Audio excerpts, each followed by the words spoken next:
Hello, my name is Cole. I'm 26 and I make my living as a mobile motorcycle mechanic in a small town off the highway in Wyoming. The kind of place where the wind carries dust from one end of the street to the other and everybody knows when your truck won't start because they heard it coughing 2 blocks away. I live in a one-bedroom apartment above the only bakery in town that still uses real butter. The smell of bread wakes me up every morning at 5, whether I want it to or not. My days are spent driving from ranch to ranch, garage to driveway, fixing what people break, trying to outrun the weather or their own bad decisions. I don't have a girlfriend. I don't have much of anything, really. Just my tools, my '98 Ford pickup with the dented fender, and a coffee habit that costs more than it should.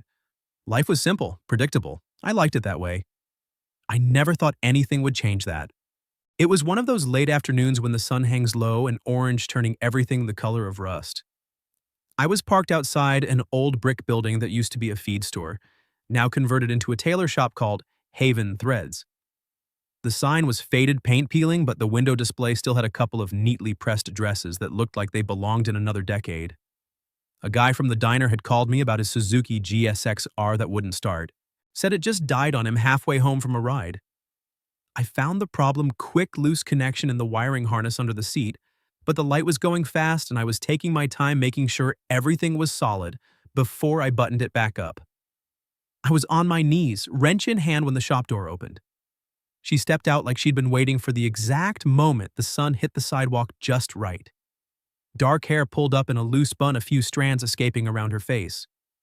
She wore a simple linen dress faded to the color of storm clouds, sleeves rolled to the way people do when they've been working with their hands all day.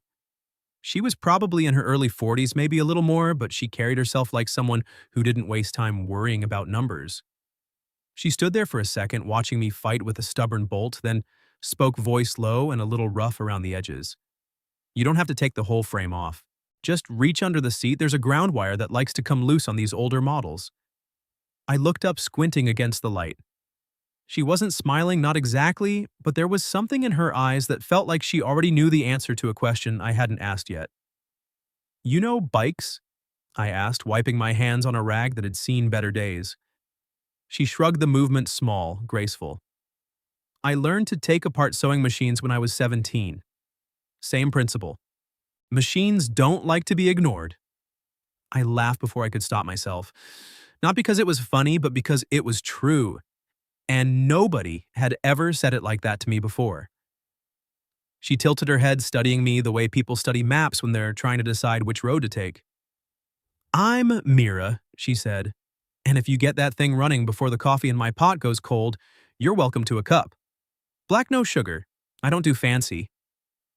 I don't know why I said yes. I had a thermos in the truck. I had places to be. But something in the way she said it, like it wasn't really about the coffee, made me nod. "Deal," I said.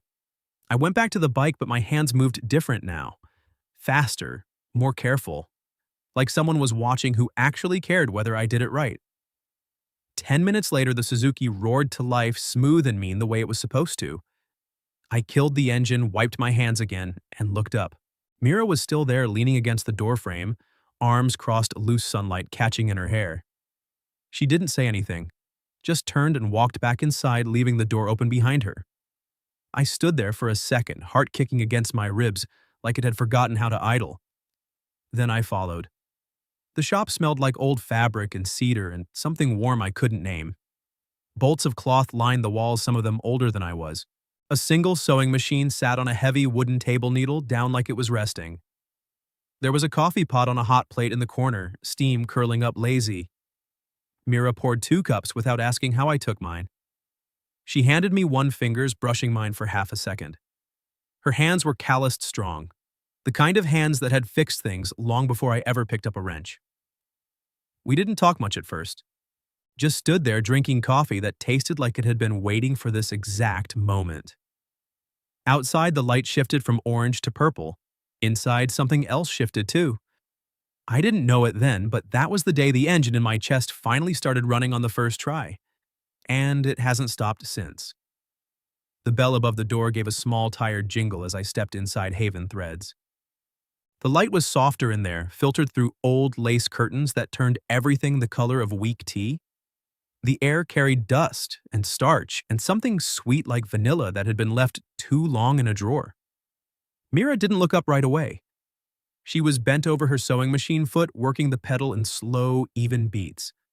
The needle rose and fell, stitching something I couldn't see yet.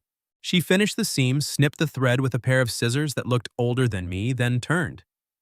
"Still hot," she said, nodding toward the pot. "Help yourself." I poured a second cup mostly, so I'd have something to do with my hands. The mug was chipped on the rim, the kind of chip you get used to and stop noticing. I leaned against the counter and watched her fold a piece of navy wool like it was something alive. "You always work this late?" I asked. "Only when the quiet feels useful." She set the fabric down and finally met my eyes. "Most people come in here wanting something fixed fast. They don't realize mending takes longer than breaking." I nodded like I understood. Truth was I did. Bikes people, same rule. She moved to a shelf, pulled down a bolt of faded calico, let it unroll a little across the table. The pattern was tiny flowers, the kind grandmothers loved in the 70s. "This was my grandmother's," she said. "She taught me on a singer with a treadle. No electricity. You had to feel the rhythm in your feet." Her fingers traced the edge. I was 17. Thought I could sew my way out of everything. "Did it work?" She gave a short laugh that wasn't really a laugh. "For a while." Silence settled, the comfortable kind that doesn't need filling. I sipped the coffee. It was stronger than the first cup, bitter in a way that felt honest. Then, quiet as turning a page, she said, "My husband was a photographer, always chasing light. One day he chased it too far, left a note on the kitchen table and never came back." She didn't look at me when she said it, just kept smoothing the calico. 4 years ago, no affair, no fight, just gone. People think death is the worst thing. It's not. Death at least gives you a body to bury. I felt the words land heavy in my chest. I'd never had anyone say something like that to me before. Not like it was casual conversation, not like it was a confession, just like it was weather we'd both been standing in. I set my mug down. "My best friend from high school, Tyler, we were supposed to open a shop together someday. Saved for it and everything. Then one day he stopped answering texts, moved to Colorado, I found out later. Didn't even say goodbye." I shrugged, but it felt tight. I kept thinking I did something wrong. Spent years replaying every conversation. Turns out he just couldn't stay. Some people leave because staying asks too much of them. Mira looked at me then. Really looked. Her eyes were the color of river stones after rain, gray-green, deep enough to hold things. "You understand," she said softly. Not a question. I didn't answer with words, just nodded. She folded the calico again, precise corners like putting a memory back in its box. "Most men who come through here want to fix me," she said. "Tell me I'll find someone else, or that time heals, or some other Hallmark bullshit. You didn't." "Because it's not true," I said. "Time doesn't heal. It just teaches you how to carry it better." She smiled then. Small, real. The kind that starts in the eyes and barely moves the mouth. We talked until the streetlights came on outside. Not about anything big. About how she hated the new fluorescent bulbs in the grocery store because they made everyone look dead. About how I kept a spare spark plug in my glove compartment like a good luck charm. About the way snow sounds different when it falls on pine trees versus asphalt. When I finally stood to leave, the shop felt different. Warmer. Like we'd turned up the heat without touching the thermostat. "You can come back," she said at the door. "Coffee's always hot. And I have a quilt that needs new backing. Could use someone with strong hands." I told her I'd think about it, but I already knew I would. That night I lay in bed above the bakery listening to the hum of the coolers downstairs and the wind pushing against the windows. My phone stayed dark. No text to send, no one waiting for me to come home. But for the first time in a long time, the quiet didn't feel empty. It felt like it was waiting for something. And I knew exactly where I'd be tomorrow afternoon. After that night, I found excuses to go back. At first it was small things. A loose hinge on her shop door that rattled when the wind picked up. A flickering fluorescent tube that made the place feel like a morgue. I'd show up with my toolbox coffee and a paper cup for her black no sugar, just the way she liked it. She never asked me to come. She just opened the door wider when I knocked. Days turned into weeks. I'd finish a job early and find myself driving past Haven Threads, slowing down without meaning to. Some afternoons I'd sit on the stool by her cutting table while she worked, handing her pins or holding fabric steady. We'd talk about nothing important, the way that light hit the mountains at dusk, how the town diner still made the best cherry pie in the county, why Harleys sounded angry even when they were happy. Sometimes we didn't talk at all. She'd sew and I'd watch the needle move up and down, steady as a heartbeat. The silence wasn't awkward. It was full, like we'd both been waiting for someone who didn't need to fill every empty space with noise.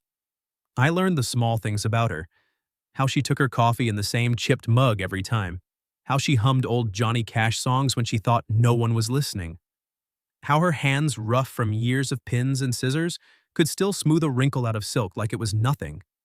And she learned me too, that I kept a spare gloves in my truck because I hated cold fingers. That I fixed things because breaking them scared me more than I admitted. That I'd never really had a place that felt like home until I started spending time in her shop. One afternoon in early fall, the air had that first bite of winter coming. I was helping her untangle a mess of thread reds and blues, all knotted together like they'd been fighting. My fingers were clumsy with it, but I kept at it because she was watching. That's when she said it. "You know, I'm old enough to be your mother, right? Almost 2 zodiac cycles older." She didn't look up from her sewing, just kept feeding fabric under the needle, voice calm, like she was commenting on the weather. I didn't stop what I was doing, just pulled another loop free and said, "I know, but that scissors you're holding is older than you are, and it's still the sharpest thing in this room." She laughed then, a real one, low and surprised, like I'd caught her off guard. But when the laugh faded, she set the scissors down, carefully, like they might break. "Cole," she said. My name sounded different in her mouth, softer. "This, whatever this is, I need time. It's not because you're young. God knows I've dated men my age who had less sense than you do on your worst day. It's because I trusted wrong once. Believed someone when they said they'd stay. And when they didn't." She trailed off, fingers tracing the edge of the table. "I don't know if I have it in me to be that stupid again."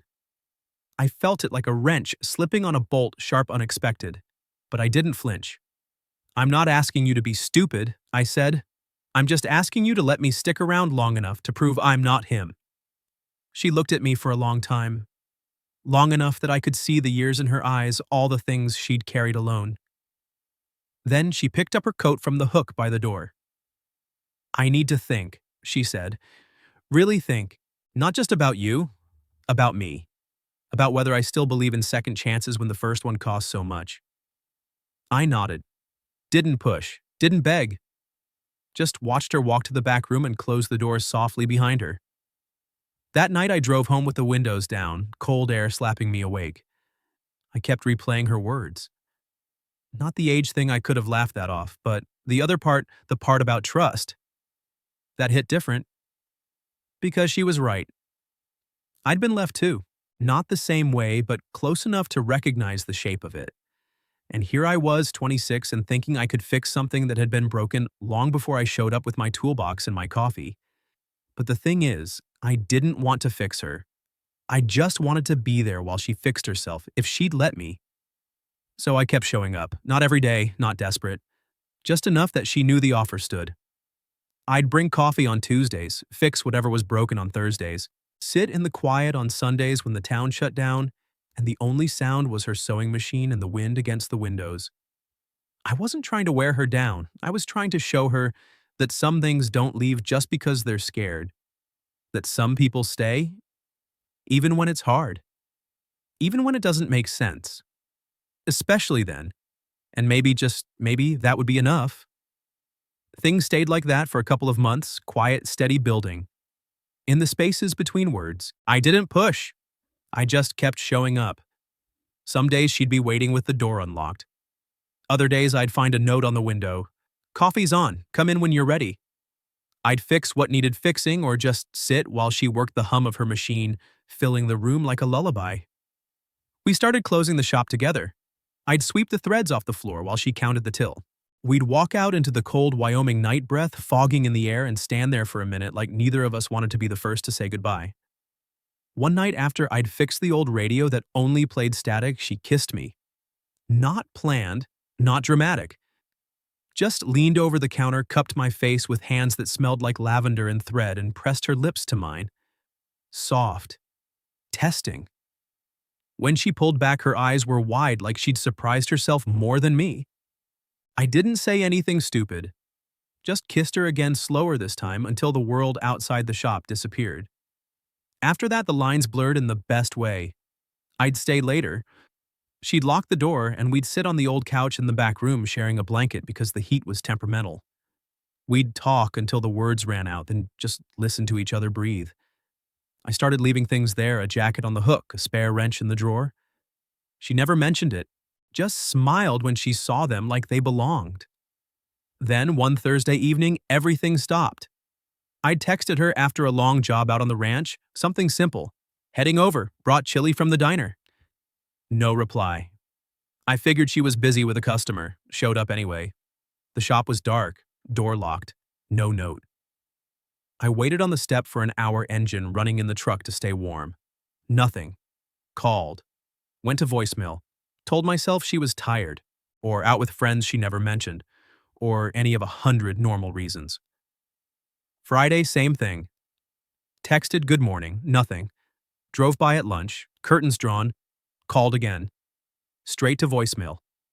By Saturday, I was pacing my apartment tools scattered on the floor because I couldn't sit still.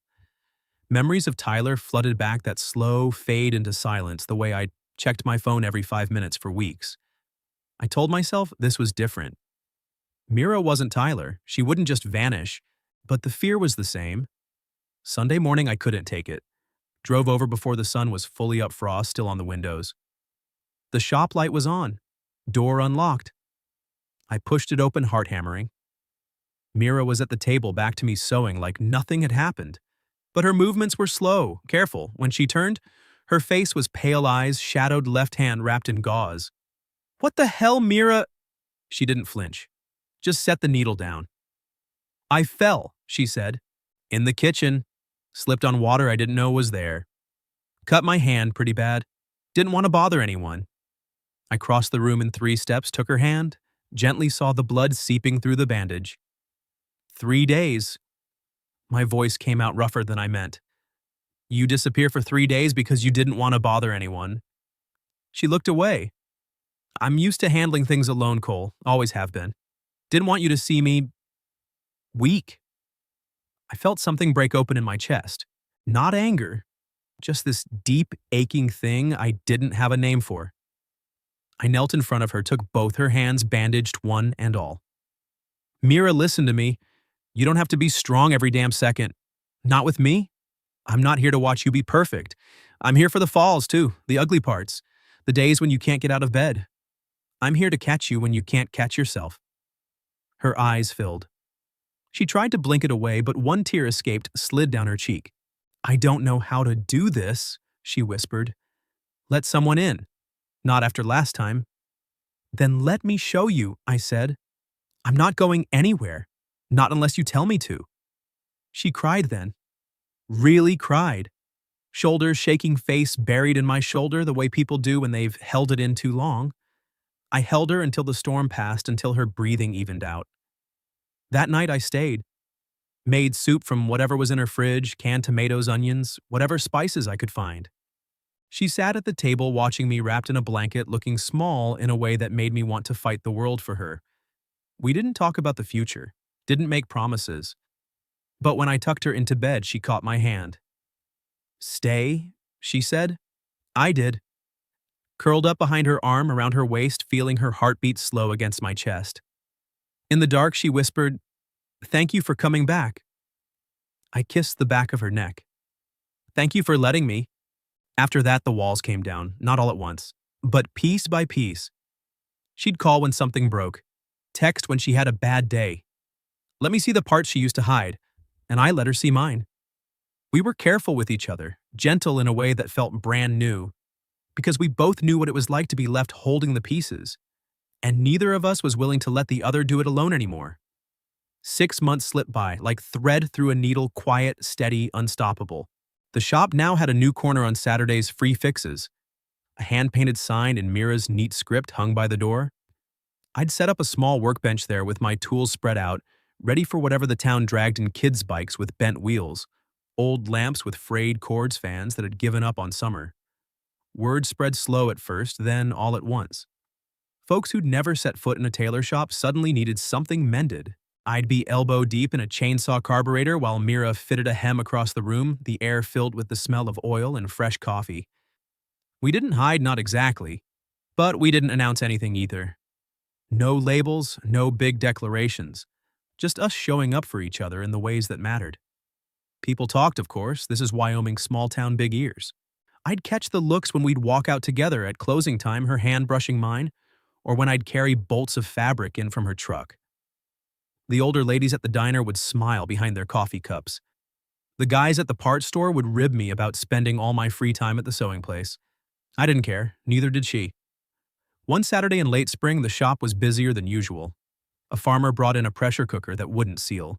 A kid with scraped knees needed his skateboard trucks tightened. Mira moved between customers calm as always, but I caught her watching me more than once. When the last person left, she locked the door and flipped the sign to open. An older woman, Marge from the library, had asked about me while I was fixing her reading lamp. "That young man of yours," she'd said to Mira loud enough for me to hear. "He's a keeper." Mira had just smiled and said, "He fixed my trash can once," then somehow stitched up the rest of me too.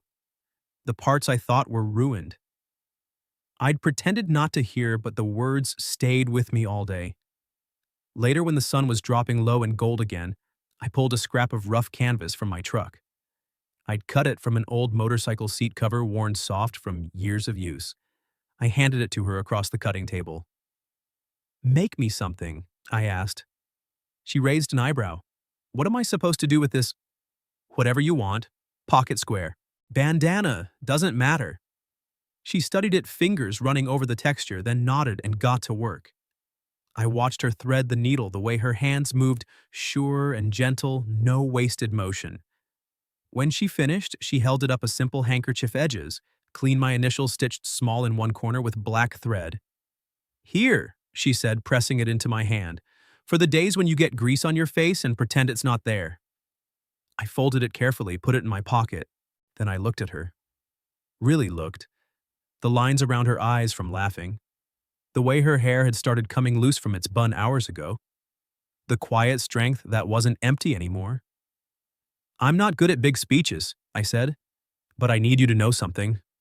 I don't need you to hold my hand every day. I don't need promises or rings or any of that.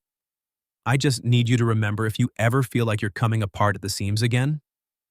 My hands are right here, steady, waiting." Her eyes softened. She reached across the table, took my grease-stained fingers in hers. "Then let's keep stitching," she said. "One day at a time, no pattern, no deadline. Just making sure every thread holds." I nodded. Couldn't speak for a second. We stood there while the light faded outside the shop, growing dim around us. No grand gestures, no kneeling in the dust. Just two people who'd learned the hard way that love isn't always loud.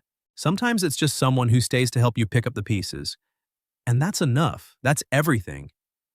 These days when people ask how we happened, Mira just smiles and says, "I fixed her trash can." I say she taught me how to mend things I didn't even know were broken. Both are true. And somewhere in the quiet of Haven threads between the hum of her machine and the clink of my tools, we keep sewing. One careful stitch at a time. Because some things aren't meant to be perfect. They're just meant to hold, and ours does.